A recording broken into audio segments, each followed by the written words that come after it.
सदाशिवसमारंभां शंकराचार्यमध्यमाम् अस्मदाचार्यपर्यन्तां वंदे गुरुपरंपरां। मित्रों, संपूर्णानंद संस्कृत विश्वविद्यालय के वेद विज्ञान अनुसंधान केंद्र द्वारा समायोजित वेद विज्ञान व्याख्यान माला के इस 44वें सोपान में पुनः आप सभी का एक बार हार्दिक स्वागत एवं अभिनंदन है। आज हम सभी के बीच सौभाग्य से उपलब्ध हैं आचार्य हनुमत प्रसाद नौटियाल जी। आप सांगोपांग वेद विद्यापीठ नवदिल्ली से हमारे साथ जुड़े हुए हैं।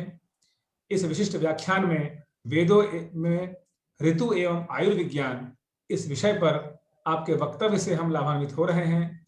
कुछ आंतरजालिक कारणों से हमारा आपका संपर्क टूट चुका था।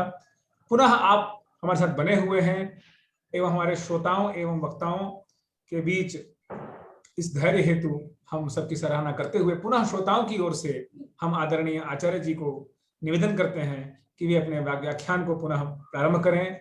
हम विश्वविद्यालय परिवार की ओर से आपका हार्दिक स्वागत एवं अभिनंदन करते हुए पुनः आपके वेद विज्ञान व्याख्यान माला के क्रम को अनवरत जारी रखने हेतु निवेदन करते हैं। आचार्य श्री नौटियाल जी हम सभी के बीच वेदों में ऋतु एवं आयुर्विज्ञान पर प्रकाश डालेंगे। आदरणीय आचार्य जी, आइए हम सभी मंत्र पाठ से आज के व्याख्यान को प्रारंभ करते हैं।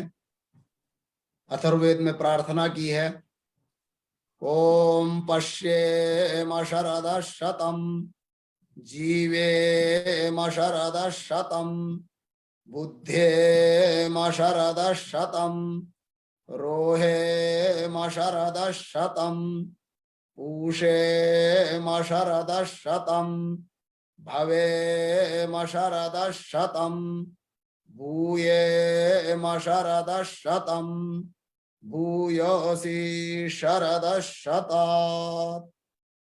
ओम।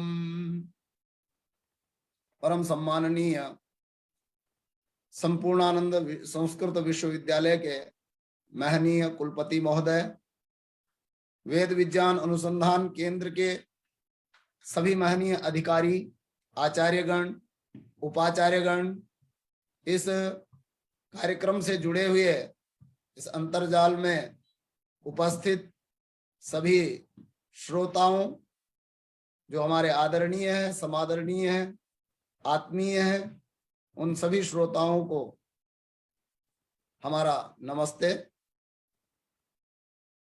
आइए सर्वप्रथम संपूर्णानंद संस्कृत विश्वविद्यालय के द्वारा आयोजित इस वेद विज्ञान व्याख्यान माला के लिए मैं संपूर्ण विश्वविद्यालय परिवार को धन्यवाद ज्ञापित करता हूं और जो इसके आयोजक हैं उन सभी प्रतिष्ठित सज्जनों को भी धन्यवाद ज्ञापित करता हूं। हम सब 44वीं वेद विज्ञान व्याख्यान माला में उपस्थित हैं। इससे पूर्व आप 43 व्याख्यान मालाएं श्रवण कर चुके हैं और आज की व्याख्यान माला का विषय है वेदों में ऋतु एवं आयुर्विज्ञान। सर्वप्रथम वेद विज्ञान। वेद में विज्ञान जो प्रतिष्ठित है वह विज्ञान मात्र आज का आधुनिक विज्ञान नहीं है, अपितु सर्वप्रथम तो हम सब यह मानते हैं और हम सब ने श्रवण और अध्ययन भी किया है कि वेद सत्य सनातन विद्या है, सार्वकालिक और सार्वभौमिक विद्या है। और निरुक्त शास्त्र में आचार्य यास्क ने कहा है, पुरुष विद्या नित्यत्वात् कर्म संपत्तिर मंत्रो वेदे, अर्थात परमपिता परमात्मा के ज्ञान में यह वेद विद्या नित्य अधिष्ठित रहती है। हम सब इस समय सृष्टि काल में हैं। सृष्टि काल में वेदाध्यायी द्विजों के भीतर यह विद्या रहती है और प्रलय काल में जब सृष्टि पर कोई नहीं रहता तब यह ईश्वर के ज्ञान में अवस्थित रहती है। ऐसी यह जो वेद विद्या है यह नित्य विज्ञान है और इसलिए ऋषि पतंजलि कहते हैं नित्याः शब्दा, अर्थात शब्द नित्य हैं। और उसी बात को निरुक्तकार ऋषि यास्क ने कहा है पुरुष विद्या नित्यत्वा। अब जो ऐसी नित्य विद्या है उसमें 4 प्रकार से विषय विभक्त हैं, ऋग्वेद, यजुर्वेद, सामवेद और अथर्ववेद के रूप में। और जो इस प्रकार से यह विभक्त विद्या है, इसमें ऋग्वेद आदि भाष्य भूमिका में ऋषिवर दयानंद लिखते हैं कि विज्ञान कर्मोपासना ज्ञान कांड भेदात, जो ऋग्वेद है ये विज्ञान विषय का वेद है, जो यजुर्वेद है वह कर्म विषय का वेद है, कर्मकांड विषय का वेद है, जो सामवेद है वह उपासना विषय का वेद है, और जो अथर्ववेद है वह ज्ञान कांड विषय का वेद है। इसमें सर्वप्रथम और सबसे मुख्य है विज्ञान। और विज्ञान क्या है इसके बारे में थोड़ी सी चर्चा करके आगे बढ़ते हैं। विज्ञान अर्थात सब पदार्थों का यथार्थ जानना। और वो पदार्थ कौन से हैं, तो उसमें कहा है कि परमेश्वर से और तृण पर्यंत पदार्थों का साक्षात बोध होना, बोध करके उनसे यथावत उपयोग करना, इससे यह जो विज्ञान विषय है यह इन चारों में भी प्रधान है, क्योंकि इसी में वेदों का मुख्य तात्पर्य है। यह विज्ञान भी 2 प्रकार का है, एक तो परमेश्वर अर्थात रचने वाले का यथावत ज्ञान, और दूसरा रचे हुए सब पदार्थों के गुणों को यथावत विचार के उनसे कार्य सिद्धि करना। और इन दोनों के ज्ञान को करने वाला तीसरा जो सत्तात्मक है वह है आत्मा, अर्थात मनुष्य शरीर में जो अवस्थित है, जो ज्ञान को प्राप्त करता है, करने के लिए प्रयत्न करता है, और तब वह परमेश्वर से और तृण पर्यंत अर्थात परमाणु से परमेश्वर पर्यंत सारी सृष्टि को जानने के लिए वह इच्छा करता है, और शास्त्र के अध्ययन मनन चिंतन और निधिध्यासन से उसको जानता है। वर्तमान में विश्व भर में हम जिन लोगों को वैज्ञानिक अर्थात साइंटिस्ट मानते हैं, वे सभी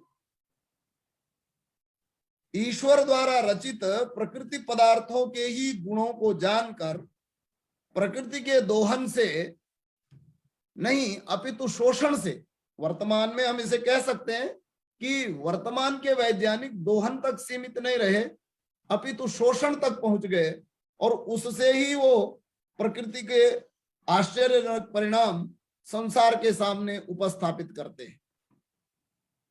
दूसरी ओर यदि हम कहें कि वे भौतिक विज्ञानी जगत को ही सब कुछ मानकर उसी की आराधना उपासना कर रहे हैं, उसी का साक्षात्कार कर रहे हैं, उसी को आगे बढ़ा रहे हैं, और उसका सदुपयोग अथवा दुरुपयोग जो भी संभव है उसको करके कृतज्ञता का अनुभव कर रहे हैं, इसमें कोई अतिशयोक्ति नहीं है।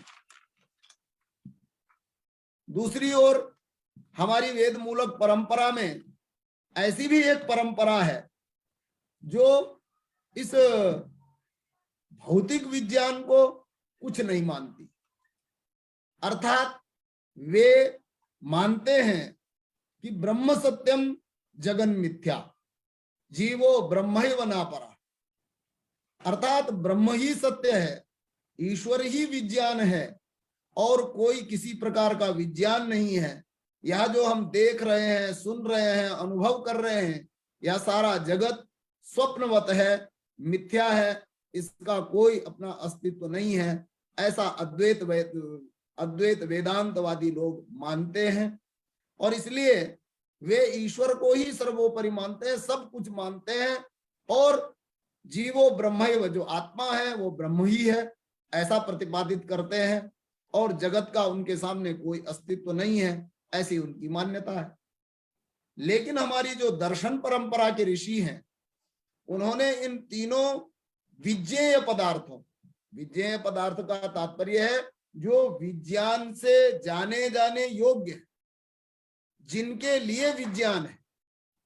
इन तीनों पदार्थों का भिन्न भिन्न विश्लेषण किया है। ऋषि पतंजलि योग दर्शन में लिखते हैं कि ईश्वर क्या है, तो उसकी व्याख्या करते हुए ऋषि ने लिखा है कि क्लेश कर्म विपाकाशयैहि अप्रामृष्टः पुरुष विशेषः ईश्वर। ईश्वर अर्थात परमपिता परमात्मा, अर्थात जिसको हम कहते हैं कि विज्ञानमयोयम पुरुषः, जो विज्ञान का सर्वश्रेष्ठ और सर्वोन्नत लक्ष्य है। अर्थात जहां विज्ञान जाकर के रुक जाता है, जहां तक विज्ञान की सीमा है, मर्यादा है, जहां तक पहुंच है, वो जो सर्वोपरि पदार्थ है वह ईश्वर। और वो कैसा है? तो क्लेश कर्म विपाकाशयैहि अप्रामृष्टः पुरुष विशेष ईश्वर। इसी को वेदों ने अनेकों मंत्रों में, सहस्राधिक मंत्रों में प्रतिपादित किया है। यजुर्वेद का मंत्र है अकायम अव्रणम अश्नाविरम शुद्धम अपाप विद्धम कविर मनीषी परिभू स्वयंभू याथा तथ्यतोर्थान व्यदधात शाश्वतीभ्यः समाभ्यः। दूसरा जो पदार्थ है वह पदार्थ है आत्मा। यह भी विज्ञान का विषय है।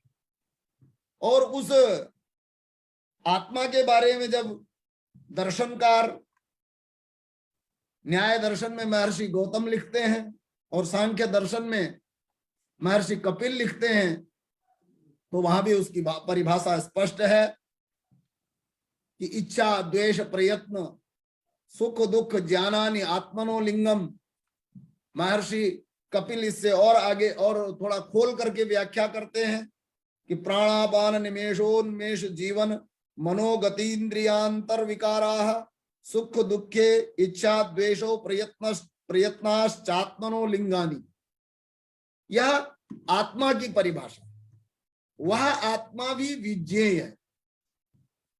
ईश्वर तो है ही है, किंतु आत्मा को भी जाना जाना चाहिए, क्योंकि आत्मा के स्वरूप का भी बोध हम अपनी इंद्रियों से, अपने भौतिक शरीर से नहीं कर पाते हैं, ना किया जा सकता है। उसके लिए अतीन्द्रिय क्षमता चाहिए, और यह भी एक विज्ञान है।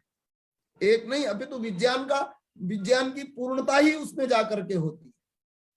और तीसरा है प्रकृति, जिसको आधुनिक विज्ञान मानता है, जिस पर शोध करता है, जिसके शोधों के आधार पर आगे बढ़ रहा है, निरंतर गतिशील है। और निरंतर गतिशील होते हुए आश्चर्यजनक परिणाम हमारे सामने हैं, चाहे वह तकनीकी के रूप में हो, चाहे वह मेडिकल साइंस अर्थात आयुर्विज्ञान के शोध के रूप में हो, चाहे वह शल्य चिकित्सा के रूप में हो। बहुत सारे ऐसी विधाएं हमारे सम्मुख हैं जो आधुनिक विज्ञान ने चमत्कारिक रूप से स्थापित की है। हमारे यहाँ प्रकृति की परिभाषा पहले ही ऋषियों ने बताई हुई है कि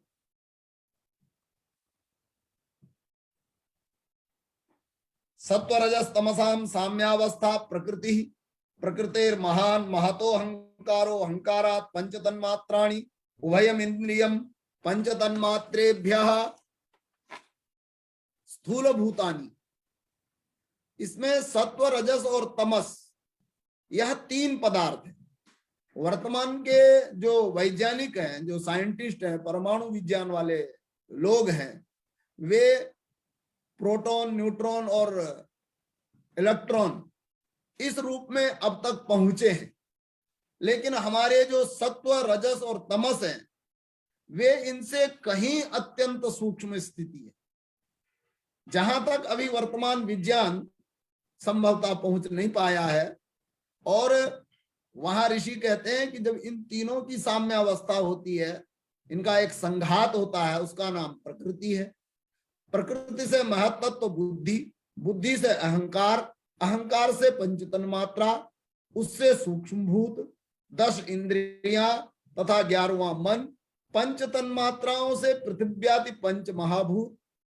इन पंच महाभूतों के साथ 4 द्रव्य वैशेषिक दर्शन में महर्षि कणाद ने और गिनाए हैं, जिनमें से एक है काल, और काल के ही घटक हैं तिथि, वार, पक्ष, मास, ऋतु, अयन और संवत्सर।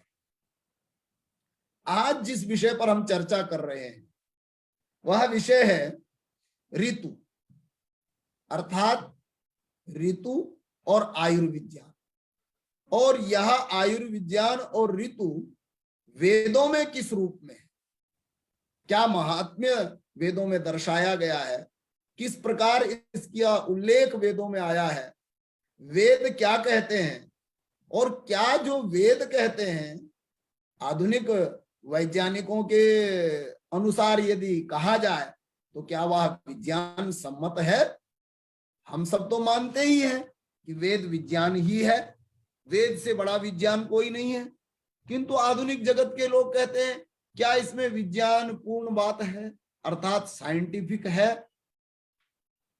तो उन सबको भी यह जानना चाहिए कि वर्तमान काल में हमारे भारतीय मनीषियों ने काल चक्र को जिस प्रकार विभक्त किया है उसको आज तक कोई भी संसार का आधुनिक विज्ञानी हो या कोई चिंतक हो या कोई मनीषी हो वह उसको तोड़ करके कोई नई स्थिति स्थापित कर पाया हो, ऐसा तो नहीं हुआ है। चाहे हम उसको वार के रूप में ले लें, हमारे ऋषियों ने हजारों सहस्रों लाखों और करोड़ों वर्ष पहले जिस प्रकार से 7 दिनों के 7 वार निश्चित कर दिए, ठीक है अपनी अपनी भाषा में लोग उनके अलग अलग नाम कहते हैं, किंतु है तो 7 ही, सत्ता तो वही है। उसी की भिन्न भिन्न अपनी भाषा के अनुसार लोग उनके भिन्न भिन्न नाम कर लेते हैं। अंग्रेजी में संडे मंडे कह लेते हैं तो हम लोग रविवार, सोमवार, मंगलवार, बुधवार, बृहस्पतिवार, शुक्रवार, शनिवार और रविवार के रूप में जानते हैं। इसी प्रकार से जो ऋतुएं हैं, ऋतु का जहां तक प्रश्न है यह भिन्न भिन्न देशों में उनके काल के अनुसार कहीं न्यूनाधिक हैं। कहीं 12 महीने शीत ऋतु है, कहीं 12 महीने ग्रीष्म ऋतु है, कहीं 12 महीने सम ऋतु है कि जहां ठंड और गर्मी बहुत अधिक, तापमान बहुत ऊपर नीचे नहीं होता है। इस प्रकार की भी परिस्थितियां देखी जाती हैं। लेकिन हमारी जो यह सनातन, हमारा जो यह सनातन राष्ट्र है और यह जो सनातन राष्ट्र है इसकी जो सुजला सुफला धरित्री हमें मिली है, इस पृथ्वी पर 6 प्रकार की ऋतुएं हम देखते भी हैं, शास्त्र में पढ़ते भी हैं, वेदों में उनका उल्लेख भी है और उसके अनुसार हम समय चक्र का परिवर्तन भी देख रहे हैं। ऋग्वेद में है शतं जीव शरदो वर्धमानः शतं हेमंतान शतमु वसंतान। सर्वाधिक यदि वेदों में किसी ऋतु का वर्णन है तो वह है शरद ऋतु का। और शरद ऋतु का जब वर्णन है तो इसका अर्थ है श्री हिंसायाम से शरद ऋतु की उत्पत्ति हुई है और श्री वयोहानों से भी इसकी व्युत्पत्ति होती है। अर्थात श्रेणाति आयु इति शरद, जिसमें आयु की हिंसा होती है, जिसमें आयु घटती है। अब घटती क्यों है? तो एक सामान्य संस्कृत की उक्ति है कि वैद्यानाम शारदी माता पिता तो कुसुमाकर। अर्थात जो शरद ऋतु है इसमें व्यक्ति को रोग बहुधा आ घेरते। वर्षा ऋतु के बाद जब शरद ऋतु प्रारंभ होती है, जिसमें वर्तमान काल में लोग पौराणिक मान्यता के अनुसार नवरात्रि आदि का उपवास करते हैं ताकि शरीर स्वस्थ रहे, कम आहार, कम भोजन। प्राचीन काल में ये यज्ञों से जुड़ी परंपरा है, जिसमें हम सब जानते हैं कि श्रौत सूत्रों में आया वसंते वसंते यजेत। वसंत ऋतु में यज्ञ करना चाहिए। और कब करना चाहिए? शरद ऋतु में यज्ञ करना चाहिए। तो ये जो विधान है ये बताते हैं कि इन ऋतुओं में संक्रमण की स्थिति ज्यादा फैलती है। हम लोग भी पिछले वर्ष से देख रहे हैं कि पिछले वर्ष भी जब कोरोना अपने व्यापक रूप में भारत में फैलना शुरू हुआ तो वो वसंत ऋतु थी। और इस वर्ष जब हम सितंबर मास से अर्थात आश्विन मास से घटते घटते आ रहे थे कि अब ठीक हो जाएगा, अब विश्वविद्यालय खुलेंगे, अब विद्यालय खुलेंगे, अब सब प्रकार की शिक्षा व्यवस्था पुनः सुचारू रूप से चलने लगेगी। लेकिन किंतु हम देख रहे हैं कि जैसे ही वसंत ऋतु आई है फिर से सब जगह कोरोना वायरस, कोरोना का संक्रमण फैलता जा रहा है। ये वसंत ऋतु में ज्यादा फैल रहा, शरद ऋतु में भी अधिक था, वसंत से ग्रीष्म तक फैलता गया, वर्षा में कुछ कम हुआ, फिर तेज हुआ शरद ऋतु में, और फिर उसके बाद घटता घटता आ रहा था, अब वसंत ऋतु में फिर फैलने लग गया। तो जो ये उक्ति कही है वैद्यानाम शारदी माता पिता तो कुसुमा करहा, इसका तात्पर्य है कि वैद्यों को यह जो शरद ऋतु है यह माता की तरह बड़ा पालन करती है, अर्थात अधिक से अधिक लोग रोगी होते हैं और वैद्यों की आय बढ़ती है, चिकित्सकों की आय बढ़ती है। पिता तो कुसुमा करह कहते हैं अगर शरद ऋतु माता की तरह पालन करती है तो वसंत ऋतु जो है वो पिता की तरह पालन करता है, यानी उस समय भी रोग प्रचुर मात्रा में बढ़ते हैं। तो हमारे यहाँ जो प्रार्थना की है वेदों में ऋतु के अनुसार कि त्वं जीव शरद शतम वर्धमान, हे जीव त्वं शरदः शतम वर्धमान, शतम हेमंतान शतमु वसंता, अर्थात आप 100 वर्ष तक जिए, शरद ऋतुओं को पार करते हुए जिए, हेमंत ऋतु को पार करते हुए जिए और वसंत ऋतु को पार करते हुए जिए। ये 3 नाम ऋग्वेद के मंत्रों में उपलब्ध होते हैं। अन्यत्र 6 ऋतुओं के नाम भी उपलब्ध होते हैं। यजुर्वेद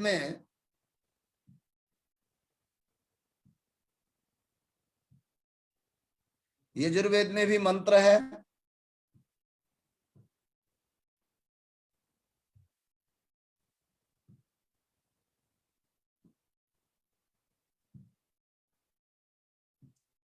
वसंतेन ऋतुना देवा वसंत स्त्रिवृतास्तुताः रथंतरेण तेजसा हविरिंद्रे वयो दधु।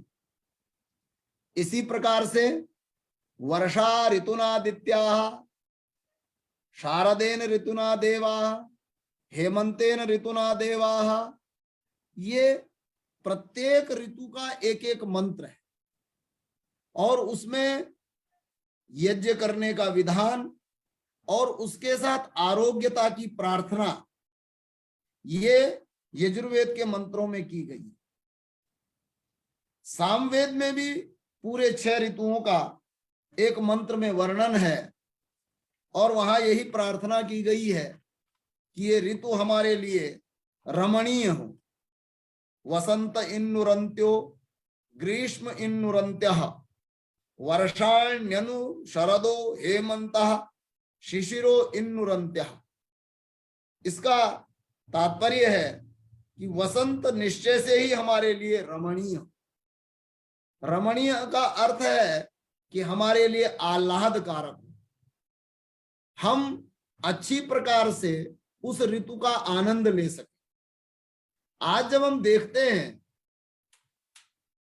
अभी दिल्ली में भी जो ऋतु की स्थिति है कि प्रतिदिन ऋतु बदल रही है और अचानक शीत बढ़ जाता है और अचानक ग्रीष्म बढ़ जाता है, यानी दिन में गर्मी बढ़ रही है तो रात्रि को ठंड पड़ रही है। तो यह जो चक्र चल रहा है, अब इसमें भी हम जब देख रहे हैं कि लोग ऋतु के अनुकूल व्यवहार ही नहीं कर पा रहे हैं। थोड़ी सी गर्मी बढ़ी तो पंखा चला दिया, एसी चला दिया, कूलर चला दिए, रात को फिर ठंड बढ़ी तो फिर कंबल ओढ़ लिए। अर्थात हमारी जो सहनशीलता है वह ऋतुओं के अनुकूल न होकर के हमारे कृत्रिम भौतिक आविष्कारों पर अत्यधिक निर्भर होगी और इस निर्भरता का परिणाम हमें फिर रोगों के रूप में सामने आता, हमारे लिए रोगों के रूप में सामने आता है, जिसको हम प्रत्यक्ष देखते हैं। जो व्यक्ति गर्मी और सर्दी, हम सब जानते हैं कि योग दर्शन में आया है कि द्वंद्व सहनम तपः, जो तप पूर्वक जीवन जीता है वह रोगों से अतिक्रांत नहीं होता है, और जो तप पूर्वक जीवन नहीं जीता है उसकी आयु क्षीण होती है, उसकी आयु के साथ शरद ऋतु हिंसा करती है। इसलिए बार बार वेद में जो प्रार्थना आई है, पश्येम शरदः शतम, जीवेम शरदः शतम, शृणुयाम शरदः शतम, वो प्रत्येक वेद में शरदः शतम यह शब्द सब वेदों में, चारों वेदों में हमें सुनने को मिलता है। और शरद ऋतु के लिए ही इतनी प्रार्थना क्यों की, इसके लिए मैं पूर्व में आपसे बता चुका हूं कि श्री हिंसायाम धातु से इसकी उत्पत्ति हुई है, अर्थात जो ऋतु सर्वाधिक हिंसित करती है शरीर को, इंद्रियों को, उस ऋतु से सबसे अधिक प्रार्थना। इसी के लिए श्री वयोहानु धातु जो है तो उससे शरद शब्द सिद्ध हुआ है। तो सबसे अधिक यदि ईश्वरीय ज्ञान के आधार पर हम प्रार्थना करते हैं, अर्थात वेदानुकूल प्रार्थना करते हैं, तो सर्वाधिक बार शरद ऋतु का हम वर्णन करते हैं। यजुर्वेद के उपरांत अथर्ववेद में जो मंत्र आए हैं वो बहुत वर्णन अथर्ववेद में आया है। ऋतून यज ऋतुपतीनार्तवानुतहायनान ऋतुभ्यष्ट्वार्तवेभ्यो माद्भ्य संवत्सरेभ्यः ऋतूनांच वैस आर्तवानाम ऋतून यज ऋतुपतीनाम ग्रीष्मो हेमन्तः शिशिरो वसंतः शरद वर्षा स्फीतेनो दधात। इसी प्रकार यह मंत्र कृष्ण यजुर्वेद में भी कुछ शब्द व्यत्यास से प्राप्त होता है कि जो ग्रीष्म ऋतु है, हेमंत ऋतु है, शिशिर ऋतु है, वसंत, शरद और वर्षा ऋतु है, वह हमारे लिए सुखदायक होवे। अब सुखदायक होवे यह जो हम बार बार प्रार्थना करते हैं, क्या मात्र प्रार्थना से सुखदायक होता है? इस संबंध में मैं ये कहना चाहूंगा कि प्रार्थना शब्द का अर्थ ऋषि दयानंद ने बहुत अच्छा लिखा है। उन्होंने लिखा है कि पूर्ण पुरुषार्थ के उपरांत सामर्थ्यवान से जब हम निवेदन करते हैं तो उसका नाम प्रार्थना है। अर्थात ऋतु अनुकूल आहार, ऋतु अनुकूल विहार, ऋतु अनुकूल वस्त्र धारण, ऋतु अनुकूल जल आदि का सेवन, ऋतु अनुकूल वायु का सेवन, ऋतु अनुकूल व्यायाम जब हम करते हैं तो आयु क्या होती है? बढ़ती। और यह एक लोक में बड़ी प्रचलित धारणा है। किसी की मृत्यु पर लोग कहते हैं कि हे ईश्वर तूने बड़ा अन्याय किया। यदि कोई युवक, कोई युवती यौवन में देह त्याग कर देते हैं, देहावसान हो जाता है, तो परिवारी जन, कुटुंबी जन, इष्ट मित्र और अन्य जो लोग मिलने के लिए आते हैं, जाते हैं, बहुधा आप लोगों ने भी सुना होगा, हम भी सुनते हैं कि हे ईश्वर तूने बड़ा अन्याय किया, इनके घर का एक ही बालक था, तूने वह भी छीन लिया, और यह बहुत अच्छा था, उसके गुणगान करते हैं और ईश्वर के ऊपर उसको डाल देते हैं। लेकिन यदि हम विचार करें तो ईश्वर न्यायकारी सत्ता है, वह कभी अन्याय नहीं करता है। तो यह जो मृत्यु का कारण है, यह मृत्यु का कारण बहुधा देखने में आता है।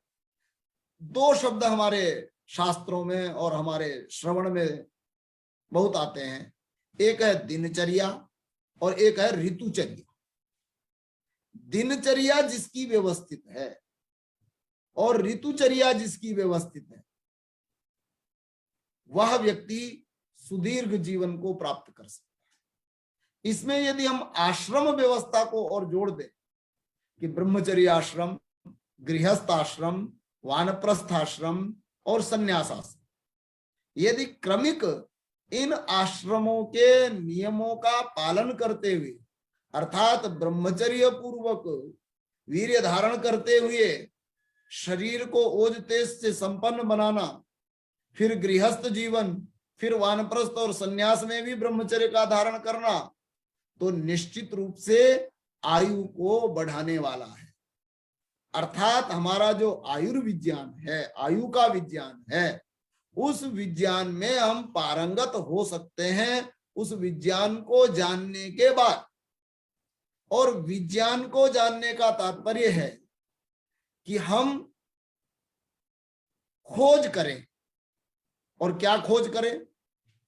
तो आयुर्वेद का सर्वोपरि और प्रथम सिद्धांत स्वस्थस्य स्वास्थ्य रक्षण, जो स्वस्थ है उसके स्वास्थ्य का रक्षण करना। दूसरा सिद्धांत है आतुरस्य विकार प्रशमनम। पहला सिद्धांत आयुर्वेद का रोगी की चिकित्सा नहीं, पहला सिद्धांत आयुर्वेद का है स्वस्थस्य स्वास्थ्य रक्षणम, जो स्वस्थ है उसके स्वास्थ्य की रक्षा करना। यदि आज भी हमारे देश की जो योजना बनाने वाली संस्थाएं हैं, जो आयुर्विज्ञान पर धन का, बजट का निवेश करती हैं, जो नीति आयोग आदि हैं, वो जो बनाते हैं योजनाएं कि इतना बजट स्वास्थ्य के लिए, उस स्वास्थ्य के बजट में स्वस्थ व्यक्ति के स्वास्थ्य की रक्षा का कोई प्रावधान नहीं है, ऐसा मेरा मानना। उसमें जितना बजट का प्रावधान है, और वह भी सर्वथा 80-90% तक तो एलोपैथी के लिए है, उसमें बाकी 10% में आयुर्वेद, होम्योपैथी और नेचुरोपैथी और योगोपैथी इत्यादि सब 10% में, यूनानी चिकित्सा, जहां तक मेरी जानकारी। अधिकांश बजट का हिस्सा एलोपैथी। लेकिन आयुर्विज्ञान क्या है? आयु कैसे बढ़ेगी और आयु बढ़ने के साथ साथ व्यक्ति स्वस्थ कैसे रहेगा, इसके लिए यदि हमारे तंत्र को समझना चाहिए और हम सबको भी समझना होगा, तो उसमें सर्वप्रथम आयुर्वेद स्वयं उल्लेख कर रहा है कि स्वस्थस्य स्वास्थ्य रक्षणम, स्वस्थ व्यक्ति के स्वास्थ्य की रक्षा। दूसरा उद्देश्य है आतुरस्य विकार प्रशमनम, अर्थात रोगी की चिकित्सा, उसके विकारों का शमन। विकारों को दबाना नहीं, उनको शमन करना, अर्थात जिसको कहते हैं कि आयुर्वेद जड़ से चिकित्सा करता है, वह रोग को हमेशा के लिए मिटा देता है। ये किसके आधार पर मिटाता है? तो उसके लिए है हितभुक, ऋतभुक और मितभुक। अब ऋतभुक का तात्पर्य हितभुक, हितकारक भोजन करे, हितकारक भोजन करे, और ऋतभुक, हितभुक, ऋतभुक और मितभुक। मितभुक का तात्पर्य है सीमित भोजन करे और ऋतु अनुकूल भोजन करे। यदि सीमित भी करे, यदि हितकारक भी करे, ऋतु के प्रतिकूल भोजन करे, जैसी कि आज की परिपाटी हम देख रहे हैं, देश में संपूर्ण दिखाई देता है, संपूर्ण देश में दिखाई देता है कि हम ऐसे भोजन को प्रश्रय देते हैं, प्राथमिकता देते हैं और बड़े शौक से खरीदते हैं, जो आउट ऑफ सीजन है, अर्थात जिसकी ऋतु नहीं है। ग्रीष्म ऋतु में प्रायः वे सब्जियां लोग खरीद कर लाते हैं जो ग्रीष्म ऋतु की नहीं है। शीत ऋतु में, शिशिर ऋतु में वे सब्जियां खोजते हैं जो शिशिर ऋतु की नहीं है। कृषि विभाग उनको प्रश्रय दे रहा है कि आप पोली पैक करो, आप उसके भीतर सब्जियां उगाओ, वह उतना ही विटामिन प्रोटीन देंगी। लेकिन आयुर्वेद कहता है ऋतु के प्रतिकूल यदि आप भोजन करते हैं तो आपको रोग उत्पन्न होंगे। इसमें आयुर्वेद कहीं कोई समस्या नहीं मानता। वो पदार्थ का जब विश्लेषण करता है, आयुर्वेद जब पदार्थ का विश्लेषण करता है तो वात पित्त कफ के आधार पर कौन पदार्थ वातज है, कौन कफज है, कौन पित्तज है, कौन पित्त उत्पन्न करने वाला है, कौन वात उत्पन्न करने वाला है, कौन कफ उत्पन्न करने वाला है, कौन इनको बढ़ाने वाला है, इसके आधार पर। वर्तमान एलोपैथ इसके आधार पर नहीं करता, वह तो विटामिन के, प्रोटीन्स के आधार पर, और उनका जो मानना है, जो उनका निरीक्षण है, बहुत स्थूल है। इसलिए ऋतु अनुकूल भोजन के लिए वे लोग उतना ध्यान नहीं देते जितना कि ध्यान देते हैं कौन? आयुर्वेद विशेषज्ञ। इसलिए पथ्य अपथ्य, किस रोग में कौन सा भोजन करना है, कौन सा छोड़ना है, किस समय में कौन सा भोजन करना है, कौन सा छोड़ना है, किस ऋतु में कौन सा भोजन करना है, कौन सा छोड़ना है, यह सब प्रक्रिया है। और इस प्रक्रिया से ही स्वस्थ व्यक्ति स्वस्थ रह सकता है। और यदि हम स्वस्थ व्यक्ति के स्वास्थ्य पर अधिक से अधिक ध्यान दें तो आज चिकित्सा के क्षेत्र में जो मारामारी मची हुई है, जो चिकित्सालयों में लंबी लंबी कतारें लगी हुई हैं, जो लोग टूट पड़ रहे हैं औषधियों के लिए, चिकित्सा के लिए, इलाज के लिए, वह मारामारी न्यून हो यदि हम पहला जो सिद्धांत है आयुर्वेद का उस पर ध्यान केंद्रित करें। हमारा तंत्र, हमारी सरकारें, हमारे शासन, हमारा स्वास्थ्य मंत्रालय यदि इस पर ध्यान केंद्रित करे तो निश्चित रूप से यह पंक्तियां कम होंगी। और पंक्तियां कम होंगी तो जो चिकित्सा विभाग, चिकित्सा जिनको चाहिए, वास्तव में जो बीमार है, जो असाध्य रोगों से बीमार है, उनको चिकित्सा उपलब्ध हो जाएगी। किंतु वर्तमान में असाध्य रोगों के रोगी उतने चिकित्सालयों में नहीं है जितने कि ऐसे रोगों के रोगी हैं जिनको आयुर्वेद कोई रोग मानता ही नहीं। बहुत छोटे छोटे सर्दी, खांसी, जुकाम इत्यादि, उसमें जो चिकित्सा है वो तो यदि भोजन के साथ अनुपान ठीक कर दिया जाए तो बहुत सारी चिकित्साएं आज भी विज्ञ लोग अपने घर पर रह करके कर लेते। और एक विशेष बात इस काल में दिखने सुनने में आई है कि कोरोना के जितने मरीज घरों पर ठीक हुए हैं उतने चिकित्सालयों में ठीक नहीं हुए। उसका कारण है कि घर के सदस्यों ने बहुत जीवटता के साथ और बहुत समय साध्य कार्य करते हुए विभिन्न प्रकार के औषधियां, उपचार, काढ़े, जिसको हम कहते हैं कि क्वाथ आदि बना करके समय समय पर अपने लोगों को दिए और लोग उससे स्वस्थ हुए। और जो चिकित्सालयों में चले गए उनको एक तो एकाकीपन, ऊपर से हमारे समाचार चैनलों की फैलाई हुई दहशत कि कोरोना कोरोना 24 घंटे, और तीसरा कि ठीक से अनुपान आदि और पथ्य अपथ्य का ध्यान ना होने के फलस्वरूप अधिकांश लोग या तो बहुत दिनों बाद लौट पाए और या तो लौट ही नहीं पाए। तो ये सारी स्थितियां हमारे सामने हैं। इसलिए अथर्ववेद में जब प्रार्थना की गई है कि ऋतु, अथर्ववेद के एक कांड में प्रत्येक ऋतु के लिए अलग अलग मंत्रों से प्रार्थना की गई है। और इसमें कहा गया है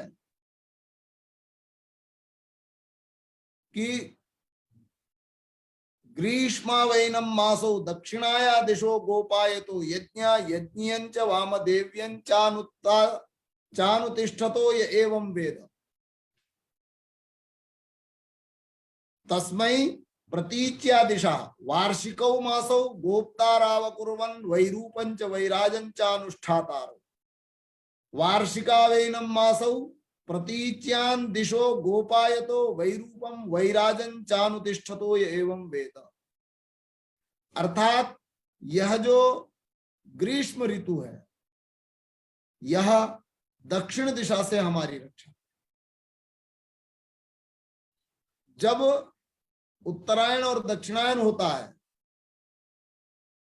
तो प्रकाश हमारे देश में जो पड़ता है वह पूर्व से पश्चिम को जाते हुए उसका जो प्रकाश पड़ता है उत्तर की दिशा में अधिक पड़ता है, यानी दक्षिण की तरफ से उत्तर की तरफ को अधिक आता है।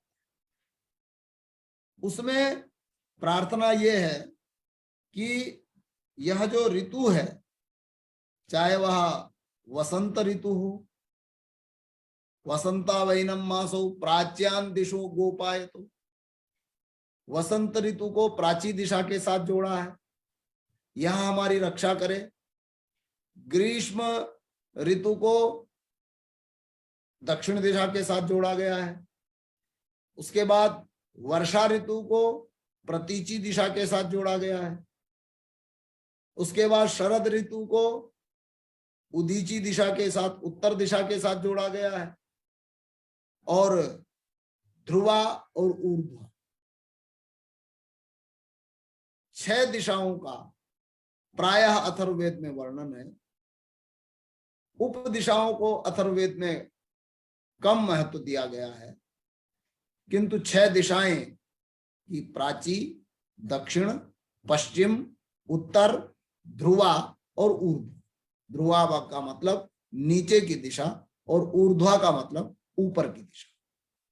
और इन 6 दिशाओं को साथ, 6 दिशाओं के साथ 6 ऋतुओं को इसमें किया गया है। तस्मै ध्रुवाया दिशा हैमनो मासो गोप्ताराव कुर्वन् भूमिं चाग्निं चानुष्ठातारो हैमना वैनम मासो ध्रुवाया दिशो गोपायतो भूमिश्चाग्निश्चानुतिष्ठतो य एवं वेद। अर्थात जो ध्रुवा दिक् है, नीचे की दिशा है, वहां जो हेमंत ऋतु है उसको उसके साथ जोड़ा गया है। और शिशिर ऋतु को ऊर्ध्व दिशा के साथ जोड़ा गया, ऊपर की दिशा के साथ। प्रायः शिशिर में लोग ऊपर की तरफ देखते रहते हैं, कब सूर्य का दर्शन हो, कब हमारी शीत से रक्षा हो, तो वहां प्रार्थना इस रूप में की गई है। और वेदों के बाद जो वेद का उपवेद है आयुर्वेद, जिसकी हम चर्चा कर ही रहे हैं, उसमें संपूर्ण ऋतुओं के लिए, सभी ऋतुओं के लिए अलग अलग ऋतु में कैसे हम अलग अलग खान पान करें, किस ऋतु में स्निग्धता अधिक हो। जैसे कि हम सब लोक में भी देखते हैं कि शरद ऋतु से लेकर और शिशिर ऋतु तक शरीर को स्निग्धता की अत्यंत आवश्यकता होती है। तो तैलाभ्यंग जिसे कहते हैं, तेल के द्वारा शरीर की मालिश करना, और भोजन आदि में पर्याप्त मात्रा में घृतादि का सेवन करना, ये वसंत, शरद, हेमंत और शिशिर ऋतु में ये अधिक आवश्यक होता है। इस ऋतु में रुक्षता बहुत अधिक आती है, वायु के कारण से वायु में रुक्षता होती है, और वायु की रुक्षता के कारण से इसमें भी रुक्षता आती है।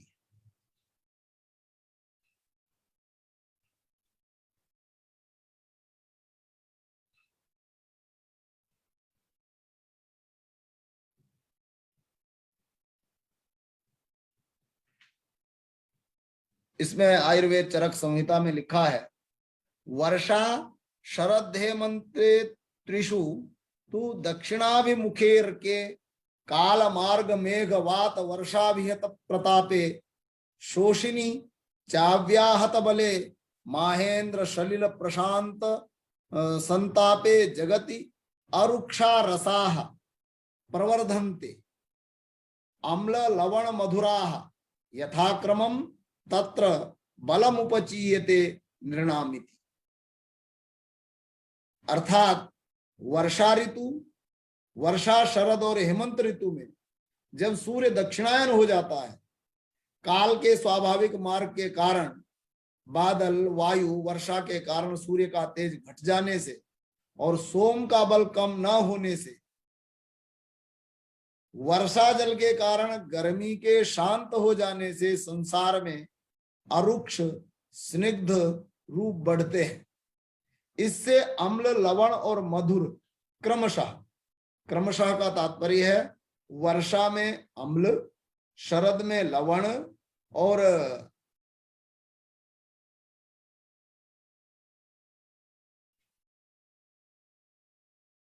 हेमंत ऋतु में अम्ल, लवण और हेमंत ऋतु में मधुर, क्रमशः वर्षा, शरद, हेमंत में बढ़ते हैं। इन रसों के बढ़ने से मनुष्यों का बल भी बढ़ जाता है। अर्थात जो अम्ल, लवण और मधुर, तो अम्ल वर्षा में बढ़ाने का प्रयत्न और लवण शरद में और मधुर हेमंत में। तो इस प्रकार से यदि हम ऋतु अनुकूल व्यवहार करते हैं, और भी इसमें बहुत सारे हैं कि आदावंतंच दौर्बल्यम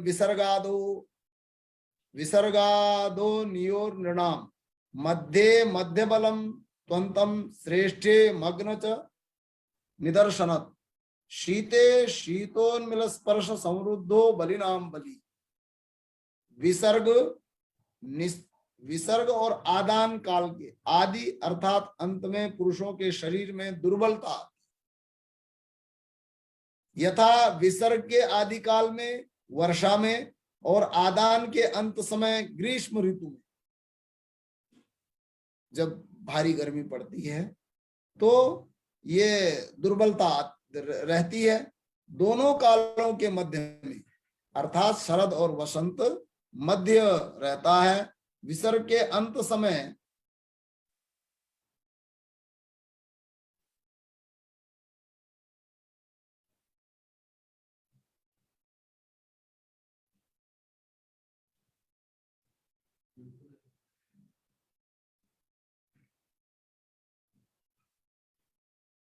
जो ये ऋतुचर्या है, हेमंत काल की परिचर्या, हेमंत काल में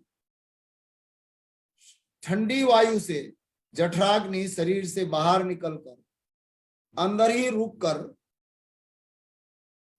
जिस प्रकार कुम्हार बर्तन पकाते समय ईंटों के भट्टे में आग को अंदर ही बंद कर देते हैं और वहां पर अग्नि तीव्र हो जाती है, उसी प्रकार भट्टे में आग प्रबल हो उठती है। इसलिए मनुष्यों की जठराग्नि काल स्वभाव से ही हेमंत में प्रबल और अधिक मात्रा में भोजन को पचाने में समर्थ हो। इसलिए जब जठराग्नि समर्थ होती है तब स्निग्ध पदार्थों का भोजन करना ये हेमंत ऋतु में उत्तम है। इसी प्रकार प्रत्येक ऋतु के काल में उसी के अनुसार वस्त्रों का संचय करना, उसी के अनुसार आहार विहार करना, उसी के अनुसार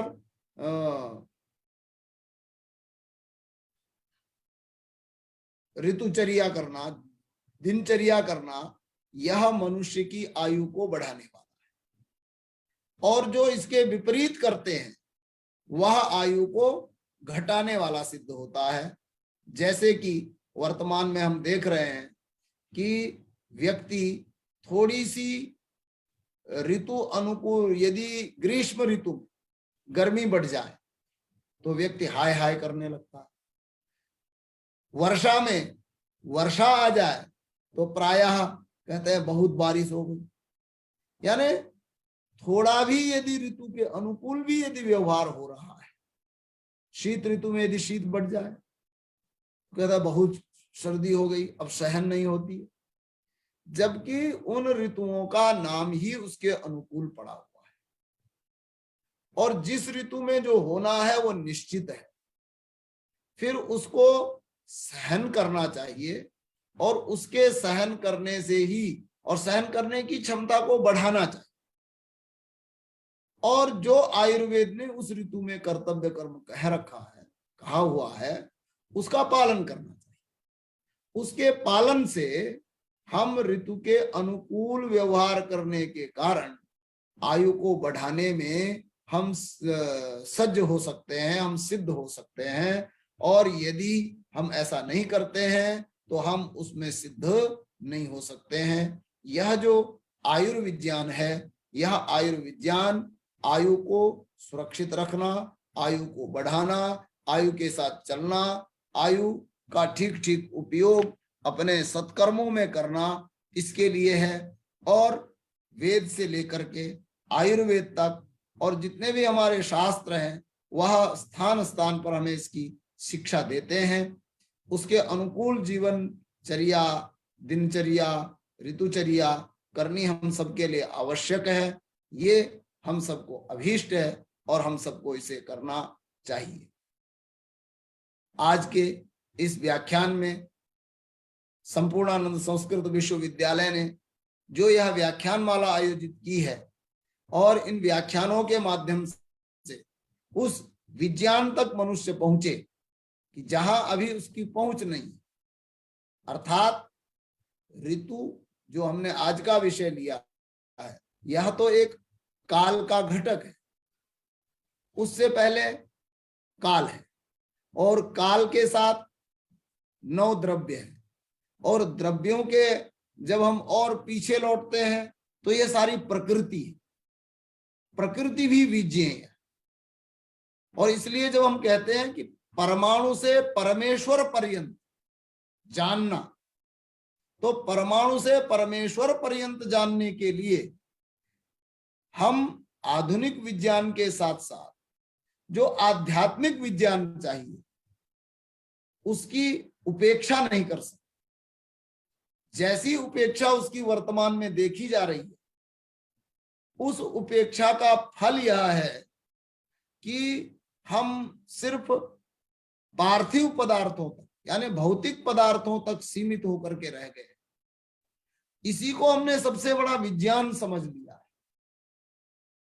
और दुर्भाग्य इस पर एक और है कि भौतिक विज्ञानियों ने जितना भौतिक संसार है, इसको दुर्घटनावश उत्पन्न मान लिया है, एक्सीडेंटली। और दुर्घटनावश उत्पन्न मान लिया है तो वहां आत्मा और परमात्मा जैसे विज्ञेय पदार्थ एक तरफ छूट गए, उनकी तरफ किसी का ध्यान ही नहीं है। तो जब उस श्रेष्ठ लक्ष्य की ओर ध्यान नहीं होगा, जो विज्ञान का चरम है, चरम उत्कर्ष है, तो फिर हम भौतिक संसार तक सीमित रहेंगे। और भौतिक संसार तक सीमित रहेंगे तो हमें अधिक आयु चाहिए, हमें स्वस्थ शरीर चाहिए, इसके प्रति हम उदासीन होंगे। क्यों? क्योंकि जैसा नास्तिक लोग कहते हैं कि यावत जीवेत सुखम जीवेत ऋणम कृत्वा घृतम पिबेत। हमारे वैदिक विज्ञान में यह बात कहीं नहीं है। वहां तो 100 वर्ष से नीचे की प्रार्थना ही नहीं है। तो 100 वर्ष किस लिए आवश्यक? 100 वर्ष की आयु क्यों बार बार हम यातना करें? उसका मुख्य जो उद्देश्य है वह यह है कि हम 100 वर्ष की इस आयु में विज्ञान पूर्वक अपने ज्ञान को आगे बढ़ाते हुए इस प्रकृति को जाने, आत्मा को जाने, परमात्मा को जाने। और इसीलिए आध्यात्म विज्ञान जब हम कहते हैं तो आत्मा और परमात्मा दोनों ही उसमें है। और यह जो वेद विज्ञान व्याख्यान माला है, इसमें इन पदार्थों की विवेचना होनी चाहिए, इनके उपलब्ध करने के उपायों पर भी चर्चा होनी चाहिए। सिर्फ वेद में हम भौतिक विज्ञान ही खोजते रहें उतना ही नहीं, अपितु हम आध्यात्मिक विज्ञान को भी प्रकाशित कर सकें। यह विश्वविद्यालय हमारे इस देश का सबसे प्राचीन संस्कृत विश्वविद्यालय है। और मैं स्वयं तो इस विश्वविद्यालय में मैंने स्वयं तो अध्ययन नहीं किया, लेकिन मेरे आचार्य ने, मेरे गुरु जी ने इसी विश्वविद्यालय में अथर्ववेद का अध्ययन किया, शिक्षा शास्त्री की, और यहाँ से वह परंपरा हमारे भीतर अनुस्यूत हुई है। इसलिए बार बार हम विश्वविद्यालय परिवार का, माननीय कुलपति जी का, इस वेद अनुसंधान केंद्र के आचार्यों का, उपाचार्यों का मैं पुनः पुनः धन्यवाद ज्ञापित करता हूं कि उन्होंने इस व्याख्यान माला को सुचारू रूप से चलाया है और 44वां व्याख्यान आज संपन्न हुआ है। इससे पहले 43 व्याख्यान हो चुके हैं। भविष्य में इस प्रकार वैदिकों को और वेद जानने के इच्छुक जिज्ञासुओं को विश्वविद्यालय का मार्गदर्शन मिलता रहेगा। इसी कृतज्ञता के साथ मैं आप सभी को धन्यवाद ज्ञापित करता हूं और सभी का अभिनंदन करता हूं। सभी को नमस्ते। धन्यवाद आचार्य श्री। विश्वविद्यालय परिवार आपके इस विशिष्ट व्याख्यान से उपकृत है। निश्चित ही वेदों में ऋतु एवं आयुर्विज्ञान के लगभग सभी पक्षों को आपने स्पर्श किया, एवं साथ ही यह सबसे उचित समय प्रतीत होता है जब ऋतुओं का संक्रमण हो रहा है, समय का संक्रमण हो रहा है और इस पूरी मानव सभ्यता के सामने अपने अस्तित्व की, अपने स्वास्थ्य की, अपने चिंतन की सुरक्षा का प्रश्न है। और कुछ सिद्धांतों पर अपने विशेष बल दिया, जिसमें हितभुक, मितभुक और ऋतुभुक के द्वारा निश्चित ही ऋतुओं के साथ सामंजस्य और जिस विराट कल्पना का उदाहरण आपने वैदिक वाङ्मय से दिया, जहां पर प्रकृति और पुरुष के बीच, प्रकृति और मानव के बीच, प्रकृति और जीवन के बीच एक संतुलन, माता और पुत्र की तरह संतुलन का भाव था, उसका दोहन, या आपके शब्दों में जो एक नया शब्द आपने, जिसका शोषण वर्तमान समय में हो रहा है, जिसके कारण प्रतिफल स्वरूप हमें ये विकृतियां देखने को मिल रही हैं। तो निश्चित ही यह विषय वेदों में ऋतु एवं आयुर्विज्ञान एक क्रमिक व्याख्यान श्रृंखला की अपेक्षा रखता है। इस व्याख्यान क्रम में हम निश्चित ही कई नवीन पक्षों से लाभान्वित हुए। साथ ही यह एक चेतना का विषय है कि हम किस प्रकार अपनी जीवनचर्या को प्राचीन समय में किस प्रकार प्रत्येक ऋतु के अनुसार, प्रत्येक जीवनचर्या के अनुसार व्यक्ति के स्वस्थ वृत्ति का नियमन किया गया है। उस वृत्ति हेतु वैदिक वाङ्मय के आलोक से आपने जो पक्ष हम सभी के बीच रखे और साथ ही कई प्रकार के व्यवधानों के बीच भी आप निरंतर हमारे साथ बने रहे। विश्वविद्यालय के आमुख पटल से एवं विश्वविद्यालय के साक्षात इस व्याख्यान क्रम में जुड़े हुए समस्त श्रोताओं की ओर से आपका हार्दिक अभिनंदन एवं विश्वविद्यालय के वेद विज्ञान अनुसंधान केंद्र की ओर से पुनः आपके चरणों में प्रणामांजलि पूर्वक हार्दिक कृतज्ञता ज्ञापित करते हैं। साथ ही हम समस्त श्रोताओं के द्वारा प्राप्त कुछ जिज्ञासाओं के साथ उन जिज्ञासाओं को आप तक प्रेषित कर पुनः वेदों में ऋतु एवं आयुर्विज्ञान के इस व्याख्यान क्रम के परिपूरक व्याख्यान के रूप में जिज्ञासाएं एवं समाधान को लेकर के उन प्रश्नों को समेकित कर आप तक पहुंचाएंगे और कुछ जो जिज्ञासाएं हमारे विशिष्ट वक्ताओं ने रखी होंगी उन पर हम चर्चाएं आपसे, आपके विचार लेना चाहेंगे। साथ ही विश्वविद्यालय की ओर से यह भी बताना चाहेंगे कि इस क्रम में हमने आयुर्विज्ञान, ज्योतिर्विज्ञान, भाषा विज्ञान, वेद विज्ञान, गणित विज्ञान, अनेक विषयों पर हमने व्याख्यानों का आयोजन किया। विशेष अवसरों पर अवसरकालीन व्याख्यान भी हुए। यह अपने आप में एक अभिनव व्याख्यान, इस प्रकार का व्याख्यान आज इस 44वें व्याख्यान क्रम में नवीन व्याख्यान हुआ, क्योंकि आयुर्विज्ञान, ऋतुचर्या एवं वैदिक आयुर्विज्ञान के संदर्भ में यह 44वें क्रम में 44वां व्याख्यान था, परंतु यह अपने आप में प्रथम व्याख्यान इस विषय का था। तो हम निश्चित ही जिज्ञासुओं की जिज्ञासाओं को आधार करके और उनसे द्वारा प्राप्त जिज्ञासाओं को आधार करके पुनः इसका परिपोषक व्याख्यान आपके पास हम निवेदित करेंगे। साथ ही हम इस व्याख्यान के इस व्याख्यायित अंश को विश्वविद्यालय के आधिकारिक YouTube चैनल पर भी सर्वजन सुलभ करने हेतु आपसे स्वीकृति चाहेंगे। एवं लगभग 1 सप्ताह से 10 दिन के भीतर हमें समस्त जिज्ञासाएं विश्वविद्यालय के आमुख पटल से प्राप्त होंगी। उन जिज्ञासाओं के साथ हम पुनः आपको निवेदन करेंगे। आज इस व्याख्यान क्रम में हमारे बीच विश्वविद्यालय के माननीय कुलपति महोदय आदरणीय राजा राम शुक्ल जी, साथ ही वेद विज्ञान अनुसंधान केंद्र के समन्वयक आचार्य महेंद्र पांडे जी एवं विश्वविद्यालय के समस्त आचार्यगण, लगभग 2000 से अधिक श्रोताओं ने इस व्याख्यान को सजीव सुना है। उनकी कुछ जिज्ञासाएं, कुछ प्रेरक वचन प्राप्त हो रहे हैं। हम निश्चित ही उन सभी जिज्ञासाओं को समेकित करके आपके सौविध्यानुसार, आपके सौकर्यानुसार आपसे समय लेकर के उन पर प्रकाश डालेंगे। इस संक्रमण काल में, इस संत्रास के काल में इस प्रकार की वैदिक निकष परंपरा को आपने हम सभी के समक्ष रखा। हम सभी के मौखिक अनुरोध पर आप साक्षात सहजतया उपलब्ध हुए और कई प्रकार के व्यवधान के बाद भी निरंतर बने रहे। हम निश्चित ही विश्वविद्यालय परिवार की ओर से आपका मुहुर्मुहुर हार्दिक अभिनंदन एवं हार्दिक कृतज्ञता ज्ञापित करते हैं। साथ ही विश्वविद्यालय के वेद विज्ञान अनुसंधान केंद्र के प्रति इसी प्रकार के सहयोग की अपेक्षा आपसे रखते हैं एवं पुनः आपको हार्दिक धन्यवाद ज्ञापन करते हुए हम शांति पाठ पूर्वक इस विशिष्ट व्याख्यान के द्वारा इस वेद विज्ञान व्याख्यान माला को एक नूतन उत्कर्ष प्रदान करने हेतु आपको सादर धन्यवाद देते हुए शांति पाठ पूर्वक इस व्याख्यान माला को पूर्णता प्रदान करते हैं। ओम पूर्णमदः पूर्णमिदं पूर्णात् पूर्णमुदच्यते पूर्णस्य पूर्णमादाय पूर्णमेवावशिष्यते। ओम सहना भवतु सहनौ भुनक्तु सह वीर्यं करवावहै तेजस्विनावधीतमस्तु मा विद्विषावहै। ओम सर्वे भवन्तु सुखिनः सर्वे सन्तु निरामयाः सर्वे भद्राणि पश्यन्तु मा कश्चित् दुःखभाग् भवेत्। ओम शांति शांति शांति। धन्यवाद आचार्य श्री।